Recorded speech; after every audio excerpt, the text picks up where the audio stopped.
High everybody, welcome to my YouTube channel Pathak Bari. So আজকে আমি আলোচনা করব তোমাদের সপ্তম শ্রেণীর ষান্মাসিক সামষ্টিক মূল্যায়ন 2024 বিষয় শিল্প সংস্কৃতি, এই বিষয়ের চতুর্থ অধ্যায় স্বাধীনতা আমার। সো আজকে আমি এই অধ্যায়ের নমুনা প্রশ্নোত্তর নিয়ে আলোচনা করব। সো তোমরা যদি আমাদের ইউটিউব চ্যানেলে নতুন হয়ে থাকো, আমাদের ইউটিউব চ্যানেলটি সাবস্ক্রাইব করবে এবং পাশে থাকা বেল আইকনটি প্রেস করে দিবা। সো শুরু করছি। সংক্ষিপ্ত প্রশ্নোত্তর। প্রশ্ন 1, স্বাধীনতাকে পেতে আমাদের কত মাস যুদ্ধ করতে হয়েছে? স্বাধীনতাকে পেতে আমাদের যুদ্ধ করতে হয়েছে দীর্ঘ 9 মাস।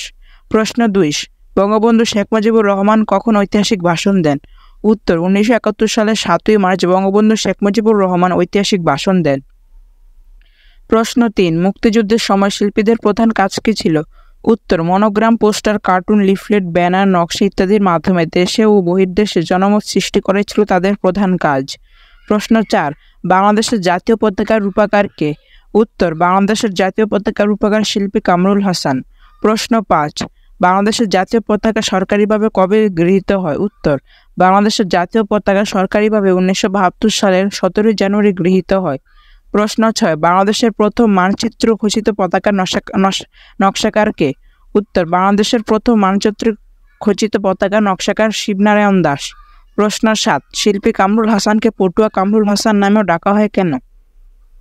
উত্তর, বাংলাদেশের লোকশিল্পের একটি জনপ্রিয় ধারা হলো পটচিত্র, আর শিল্পী কামরুল হাসান এই ধারায় অনুপ্রাণিত হয়ে অনেক ছবি আঁকেন, তাই তাকে পটুয়া নামেও ডাকা হয়।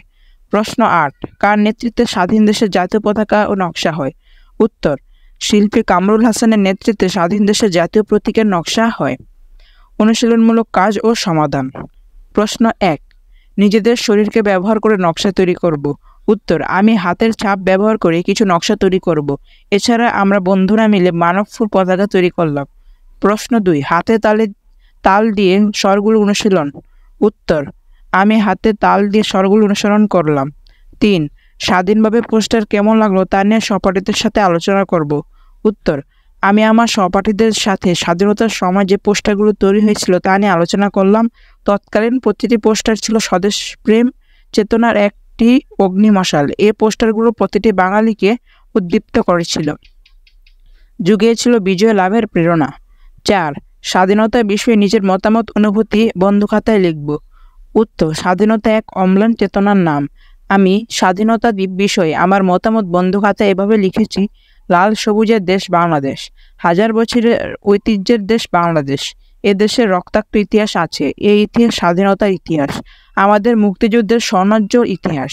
বিশ্বমানচিত্র, বাংলাদেশ একটি স্বাধীন সার্বভৌম দেশ। আজ আমরা স্বাধীন দেশের নাগরিক। বাংলাদেশের সবচেয়ে প্রিয় মাতৃভূমি। বাংলাদেশ আমাদের প্রিয় মাতৃভূমি, তবে এই স্বাধীনতা সহজভাবে আসেনি। 1971 সালে এক ভয়াবহ মুক্তিযুদ্ধের ভেতর দিয়ে আমাদের স্বাধীনতা এসেছে। এ সময় সকল শ্রেণী পেশার মানুষ তাদের নিজ নিজ ক্ষেত্র থেকে স্বাধীনতা যুদ্ধে অবদান রেখেছেন। শিল্পী এঁকেছেন বিজয়ের ছবি, গায়ক গেয়েছেন মুক্তির গান, কবিরা লিখেছেন স্বাধীনতার অমর পক্তি, আর বাংলার সকল অবাল বৃদ্ধ বনিতা ঝাঁপিয়ে পড়েছিল মুক্তির লড়াইয়ে। ধর্ম, বর্ণ, গোত্র সব মিলেমিশে একাকার হয়ে গিয়েছিল। তখন সকলের চোখে ছিল একটি স্বাধীন বাংলাদেশের স্বপ্ন। তাই বাঙালি অকুত ভয়ে চিত্তে এগিয়ে গেছে, বীরদর্পে ছিনিয়ে এনেছে স্বাধীনতা। সেজন্য অবশ্য লক্ষ প্রাণকে আত্মহুতি দিতে হয়েছে। দীর্ঘ 9 মাস ধরে এক রক্তক্ষয়ী যুদ্ধের মধ্য দিয়ে আমরা অর্জন করি আকাঙ্ক্ষিত স্বাধীনতা। পৃথিবীর কোনো জাতি এত কম সময়ে স্বাধীনতার স্বাদ লাভ করেনি। 5, শিক্ষকের নির্দেশনা অনুযায়ী সৃজনশীল লেখার বিষয়ের ধারণা নিয়ে গল্প কবিতা রচনা লিখব।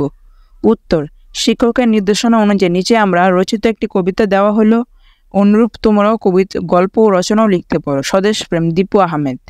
সো দেখো, এই দেশকে যারা ভালোবাসে, শত্রুর বিরুদ্ধে করেছে লড়াই, করেছে জীবন দান, ইতিহাসে তার চির উজ্জ্বল।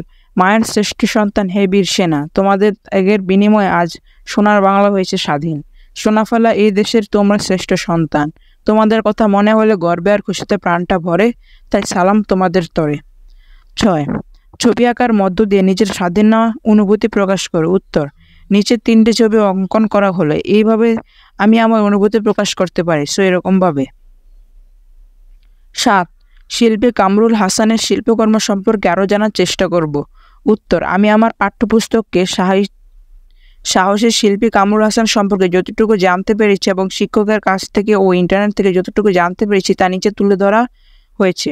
সো দেখো, কামরুল হাসানের প্রকৃত নাম আবু শারফ মোহাম্মদ কামরুল হাসান। তিনি 1921 থেকে 1988 সাল পর্যন্ত তার জীবন কাহিনী। তিনি নিজেকে পটুয়া বলে পরিচয় দিতে ভালোবাসতেন। তিনি 1947 সালে স্নাতক ডিগ্রি সম্পন্ন করেন।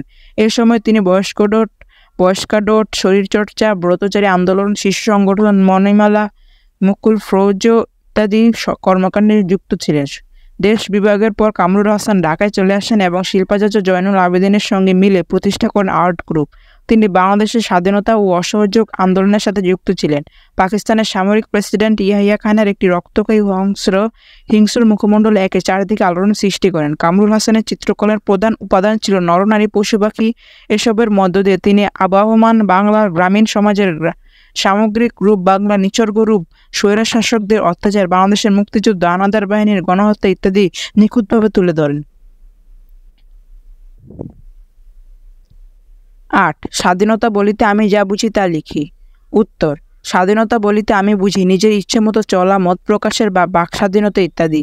আমরা কেউ এখন আর পরাধীন নই। কেউ আমাদের অবাধ চলাচলে আর হস্তক্ষেপ করতে পারবে না। স্বাধীনতা একটি দেশের জন্য এবং সে দেশের মানুষের জন্য অতীব জরুরি। এক সময় আমরা পাকিস্তানের অধীনে ছিলাম। তারা আমাদের ভাষা, শিল্প, সংস্কৃতি সকল কিছুর উপর অন্যায় হস্তক্ষেপ করেছিল। আমাদের দিনগুলোকে তারা করেছিল বিষণ্ণ আর রাতগুলোকে করেছিল বিষাদে ভরপুর। আমরা স্বপ্ন দেখতাম আমরা আমাদের ভাষার গান গাইব, ইচ্ছামতো কবিতা লিখব, কিন্তু তৎকালীন পাকিস্তানের হানাদার বাহিনী আমাদের তা করতে দেয়নি। ওরা আমাদের মুখের ভাষা কেড়ে নিতে চাইল। আমরা প্রতিবাদে গর্জে উঠলাম। একসময় তারা আমাদের মাতৃভাষার অধিকারকে স্বীকৃতি দিল। স্বাভাবিক একটি জিনিসকে আমরা অনেক রক্ত আর প্রাণ বিসর্জনের মধ্য দিয়ে পেলাম, কারণ আমরা পরাধীন ছিলাম। আমাদের সব সম্পদ, আমাদের এখান থেকে উপার্জিত সব অর্থ তারা নিয়ে যেত। তারা ঘোষণা দিয়েছিল আমরা পয়লা বৈশাখ করতে পারবো না। এসব অযৌক্তিক সিদ্ধান্ত আমাদের উপর চাপানো হয়েছিল। সকল অন্যায়ের বিরুদ্ধে প্রতিবাদের আলোর মশাল দিয়ে আসেন বঙ্গবন্ধু শেখ মুজিবুর রহমান। তিনি আমাদের স্বাধীনতার স্বপ্ন দেখালেন। দীর্ঘ 9 মাস যুদ্ধ করে একটি স্বাধীন দেশ পেলাম, যার নাম বাংলাদেশ। এখানে পরাধীনতার কোনো পাশ নেই। এই স্বাধীনতা আমার কাছে ইচ্ছার স্বাধীনতা, তবে অবশ্যই তার যথেষ্ট নয়। স্বাধীনতা হচ্ছে আমার দেশের উত্তরোত্তর সমৃদ্ধি, যেখানে কোনো শাসকের রক্তচক্ষু থাকবে না। স্বাধীনতা মানে আইনের অধীনে থেকে রাষ্ট্রের প্রতি আনুগত্য দেখানো। স্বাধীনতা হলো অধিকারের ফল। স্বাধীনতা আমার ব্যক্তিসত্তাকে পূর্ণরূপে বিকাশ করে। বলা চলে স্বাধীনতা হলো আমার সামগ্রিক অধিকার প্রাপ্তির নিশ্চয়তা। সো আশা করি তোমরা বুঝতে পেরেছো। আমরা পরবর্তীতে তোমাদের এই বিষয়ের পঞ্চম অধ্যায়ের যে নমুনা প্রশ্ন উত্তর সেটা নিয়ে আলোচনা করব। এসব ভিডিও পেতে তোমাদের অবশ্যই আমাদের চ্যানেলটি সাবস্ক্রাইব করে রাখতে হবে এবং পাশে থাকা বেল আইকনটি প্রেস করে দিতে হবে। সো আজকে পর্যন্তই। তোমরা ভালো থেকো, সুস্থ থেকো। আসসালামু আলাইকুম ওয়া রাহমাতুল্লাহি ওয়া বারাকাতুহু।